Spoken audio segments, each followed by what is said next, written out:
Salut, c'est Chocapic donc pour un nouveau tuto Photoshop qui va vous apprendre à créer une petite bannière comme ça, donc un peu effet policière, enfin voilà quoi, les petites bannières scène de crime. Donc Adoz, un de mes partenaires du net. Voilà, donc ça se fait sur une compo assez petite, donc enfin assez fine, donc du 480 sur du 60 seulement, donc ça se fait en pixels. On va cliquer deux fois sur arrière-plan pour ici là voilà, donc pour décadenasser. On fait OK, on va chercher une couleur qui ressemble un peu à la couleur des bannières de police. Ensuite donc on va faire un nouveau calque, CTRL Maj N comme Noémie. OK, ou bien ici là, la petite feuille avec un coin plié, et on va aller chercher donc à l'origine, voilà, donc à l'origine c'est outil sélection rectangle, et là on va aller chercher outil rectangle de sélection une rangée. Voilà, et là vous allez zoomer donc en maintenant Alt et en zoomant avec la molette, et on va prendre deux rangées, donc vous en faites une en cliquant. Ensuite vous maintenez Shift, donc la petite flèche entre CTRL et le verrou de majuscule, et vous allez juste en dessous pour sélectionner, voilà, donc une deuxième rangée. Ça vous allez le remplir de noir, donc outil pot de peinture, vous allez sélectionner le noir. Hop. OK, voilà. CTRL B.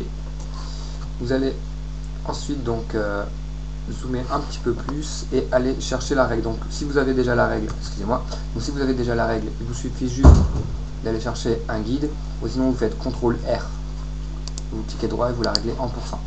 Vous allez chercher votre guide, donc vous restez cliqué sur la règle du haut et vous allez au petit cliquer là.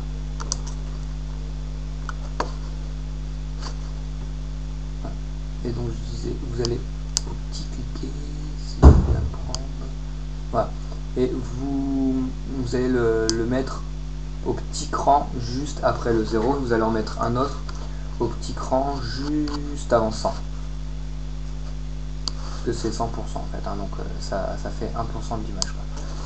Voilà. Donc ensuite, ça dépend du noir. Vous allez la glisser, donc vous allez sélectionner le calque, vous allez sélectionner la souris, vous allez la glisser, voilà, comme ceci, donc le plus près possible du repère sans toucher l'autre.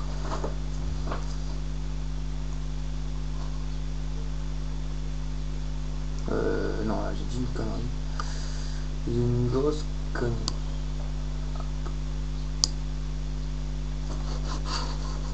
Attendez, vous le descendez, voilà. Donc à 10%, enfin à 10%, à 2%. Donc ça fait, là, ça fait 2, 4, à peu près 6%, voilà. Et vous faites pareil pour en bas, donc vous allez chercher 2, 4, 6. Et là, donc vous faites CTRL J, et vous le descendez jusqu'en bas du repère.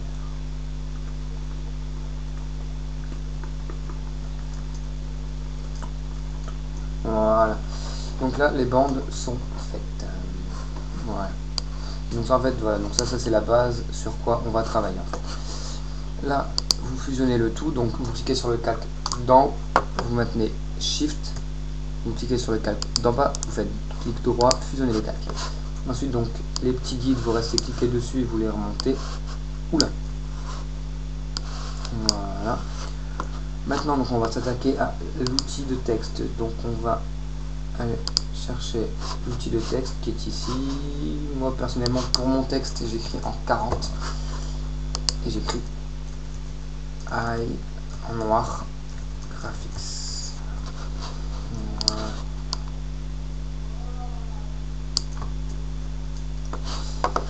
Ensuite vous le dupliquez, donc CTRL J, et vous le décalez. Donc si vous voulez le plus vite, vous maintenez Shift et vous faites glisser la souris vers la droite. Voilà. Ensuite donc vous allez fusionner les deux, donc pareil, Shift plus le clic, merci, au revoir. clic droit et pixeliser le texte et ensuite fusionner les calques. Ensuite, un autre truc de texte, excusez-moi, il y a une porte qui claque, je sais pas d'où est-ce qu'elle vient. Vous allez chercher du texte en 8, vous écrivez ce que vous voulez. Donc, par exemple, Ice Graphics, the best graphic site Avenue. Voilà, donc je me lance un petit peu des fleurs. Ensuite, vous faites espace, vous sélectionnez le tout, vous faites CTRL-C, CTRL-V, CTRL-V, CTRL-V. Voilà. Pour donc avoir la suite. Voilà. Ensuite, donc, vous le collez pas à la barre d'en bas, vous le collez pas en haut, donc vous le mettez à son milieu, un petit peu plus proche de la barre d'en bas. Et ensuite, voilà, donc vous ajustez un petit peu votre truc comme vous le voulez.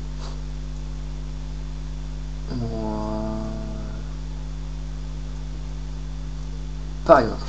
Ensuite, donc, vous refusionnez le tout et vous allez importer, donc fichier, importer l'image que j'ai mis disponible au-dessus de la vidéo. Donc, ça s'appelle Grunge Gray 15.jpg. Donc là, vous la redimensionnez à la taille de la compo, donc en allant sur les bords, là sur les petits carrés. Vous appuyez sur Entrée, l'image elle se netifie. Vous cliquez droit parce que voilà, comme vous pouvez voir, la petite vignette elle est un petit peu bizarre. En fait, c'est un objet dynamique. Donc vous faites pixeliser le calque. Vous allez dans Image, Réglages, Luminosité et Contraste. Luminosité, vous le mettez à fond. Contraste, vous le mettez à fond. Vous faites OK. Vous le glissez en dessous de votre calque de bannière. Et le calque de bannière, vous le mettez soit en exclusion ou soit en différence. Donc là c'est en exclusion. Vous faites image, réglage, négatif. Donc pour venir voilà, couleur initiale. Voilà. Donc là ça donne vraiment des effets de plissure en fait à la bannière. Donc après voilà, si vous trouvez que c'est trop fort, hein, vous pouvez changer. Par exemple, je sais pas ce qui fait bien. J'ai toujours resté comme ça. Donc, enfin voilà, après vous cherchez, bien sûr, après, donc si ça redevient comme avec éclaircir, ou non pas éclaircir, obscurcir, si ça redevient bleu, vous refaites image, réglage, négatif. Voilà, donc pour voir ce que ça donne. Voilà. Donc là, le principal est fait.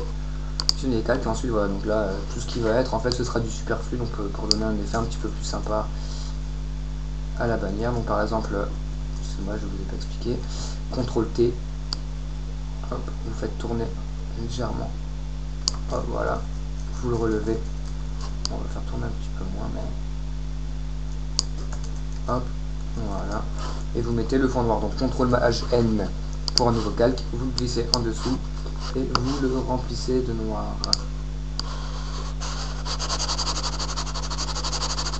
Voilà, donc c'était encore